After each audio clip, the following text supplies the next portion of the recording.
পশ্চিমবঙ্গে ভোট হবে আর সন্ত্রাসের পরিবেশ তৈরি হবে না, এটা কোনোদিনই হতে পারে না। তাই যদি হয় তাহলে পশ্চিমবঙ্গের বিশাল বদনাম হয়ে যাবে।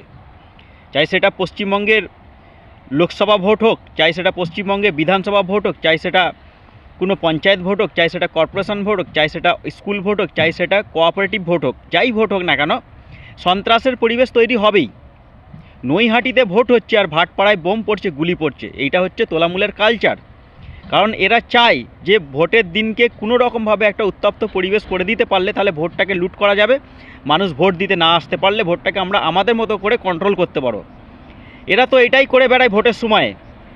বিরোধীদের মধ্যে যারা থাকে, বিরোধী হয়ে যারা কাজ করে, বিরোধীদের নেতা কর্মীদেরকে ওরা কী করে নজরবন্দি করে, কিভাবে গৃহবন্দী করতে হয়, কিভাবে তাদেরকে প্রেসার ক্রিয়েট করতে হয়, সেটা ওরা ভালো রকম জানে।